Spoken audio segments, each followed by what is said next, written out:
सिया राम राम सिया प्रकट हो गए। साक्षात मेरे महादेव महादेवी के साथ में वहां प्रकट हुए। लेकिन ये कुबेर जो है आंखें नहीं खोल रहे हैं। आंखें क्यों नहीं खोल रहे हैं?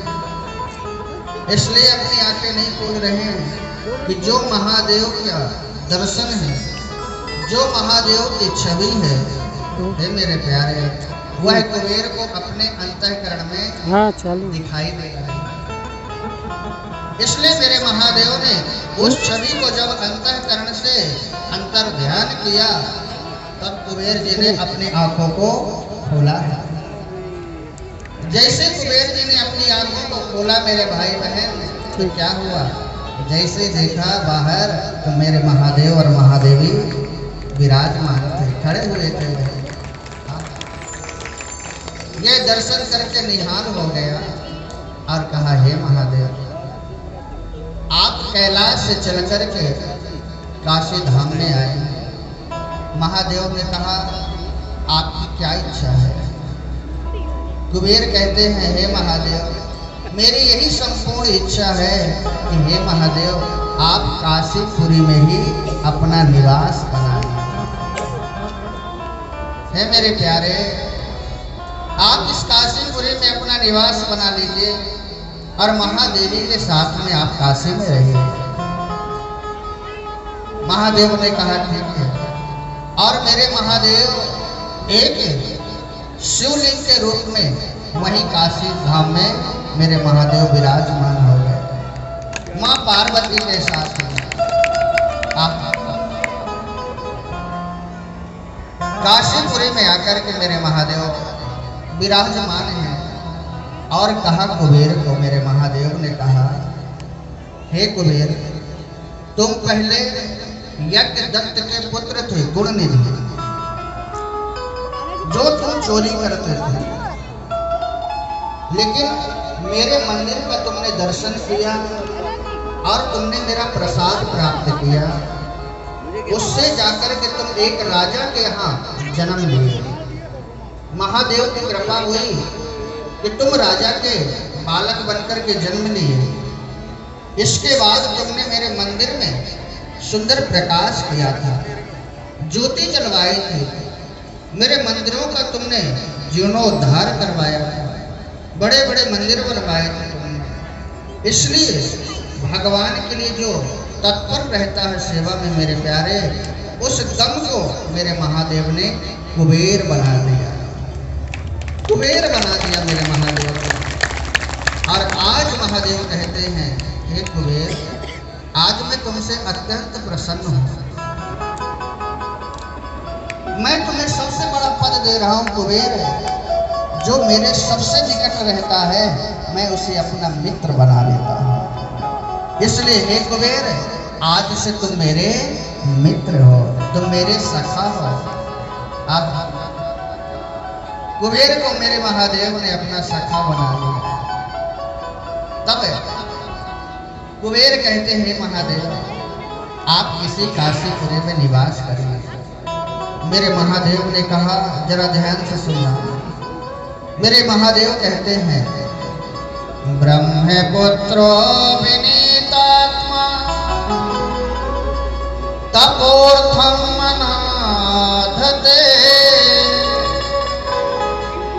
हे कुबेर, जहां मेरी मंदिर बनी रहती है, अब कोई शिवालय लाकर के वहां विराजमान कर देता है, कोई भी शिवलिंग को लाकर के वहां विराजमान कर देता है। हे कुबेर, वहां कोई प्राण प्रतिष्ठा करे चाहे ना करे, वहां आकर के मैं विराजमान हो जाता हूँ, वहां आकर के मैं स्वतः ही विराजमान हो जाता हूँ। और जब आप लोग मेरे प्यारे प्राण प्रतिष्ठा के साथ में भगवान को विराजते हो, वह तो साक्षात महादेव विराजमान होते हैं। लेकिन मेरे महादेव इतने भोले हैं कि बस मंदिर बना दिया जाए मेरे प्यारे, वह मंदिर में आकर के शिवलिंग के रूप में वह विराजमान हो जाते हैं। इससे मेरे महादेव कह रहे हैं, कुबेर, जो मेरा नित्य प्रति भक्त पूजन करता है, कदाचित कभी उसको शिवलिंग ना मिले और वह मेरे महादेव को नित्य प्रति जल चढ़ाता है और उसे अगर जो शिवलिंग ना मिले तो कुबेर वह जो भक्त है अपने अंगूठे को, हाथ के अंगूठे को शिव रूप मान करके और उसका अभिषेक कर सकता है। यह कब के लिए है? जब शिवलिंग न मिले। समझ रहे हो ना? इसका अर्थ ये नहीं है कि घर में बैठे बैठे ही हर हर महादेव, हाँ? मंदिर न जाना पड़े। महाराज जी ने बड़े सुंदर युक्ति बता दी है। अब आसन में बैठे बैठे धर्मपत्नी को बोलो लोटा लेकर के जल लेकर के आओ और एक थाली रख दो और हाथ रख करके बोलो हर हर महादेव। कदाचित कभी ऐसा समय हो जाए और शिवलिंग न मिले आपको और आप रोज महादेव को जल चढ़ाते हैं, तो हे मेरे प्यारे, आप अपने हाथ के अंगूठे को सुंदर शिवलिंग मान करके उसमें अभिषेक कर सकते हैं।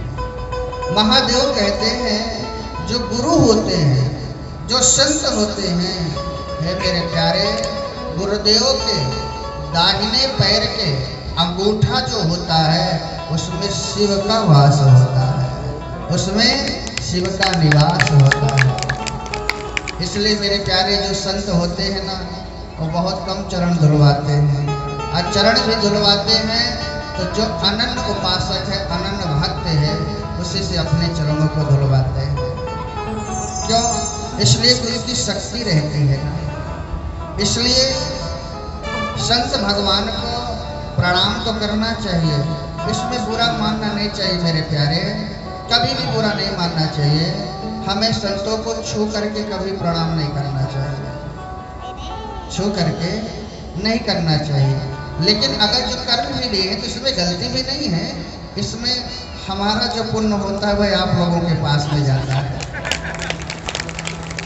शिष्य को तो चाहिए, भक्त को चाहिए कि गुरुदेव का, संतों का चरण छोड़े नहीं, लेकिन संत को चाहिए कि चरण बचा के रखे।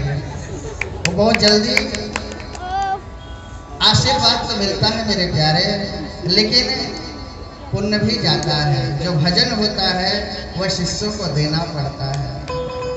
आपने देखा होगा जहाँ मैं प्रसाद पाता हूँ वहाँ कीर्तन करवाता हूँ, जयकारी लगवाता हूँ, और जिनके घर में पाता हूँ उनके पूरे परिवार की जयकारी लगवाता हूँ। क्यों? इसका भी एक प्रमाण है मेरे बंधुओं कि जहाँ भी हम, ये मेरे लिए बस नहीं है, ये आप लोगों के लिए भी है। इस बात को जरा ध्यान से समझना और जीवन में हमेशा उतार लेना इस चीज को।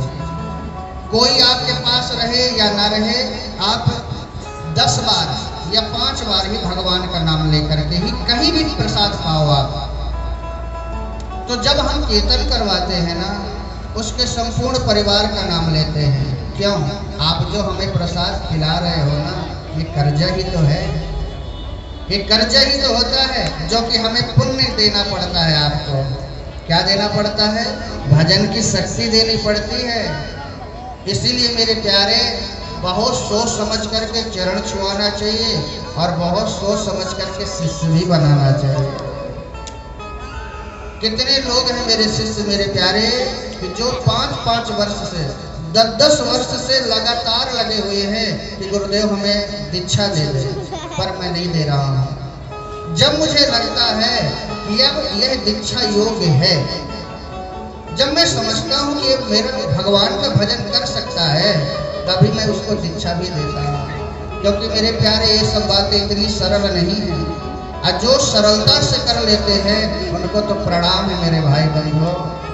जो भीड़ में इकट्ठा करके दीक्षा दे देते हैं उनको प्रणाम है, लेकिन शिष्य भी बनाए तो जो परमात्मा की प्राप्ति के लिए हो, जो जीवन में कुछ जाने कि गुरुदेव किसे कहते हैं, भगवान क्या होते हैं। इसलिए मेरे प्यारे, आप कहीं भी जाओ, प्रसाद पाने के लिए भी जाओ ना, तो पहले भगवान का 10 बार नाम ले लेना। कितने बार? 10 बार लेना। ज़्यादा हो जाए तो कोई दिक्कत नहीं है, ज़्यादा हो जाए तो हो जाए, लेकिन कम नहीं होना चाहिए। उसका जो कर्जा रहता है वह परमात्मा क्षमा कर देते हैं, क्योंकि भगवान के नाम में सब कुछ वह कट जाता है। प्रेम से बोलो। कल जब मैं व्यासपीठ से उतर के जा रहा था तो दूसरे दिन की कथा में शिवरात्रि का जो विधान था मैंने बताया था।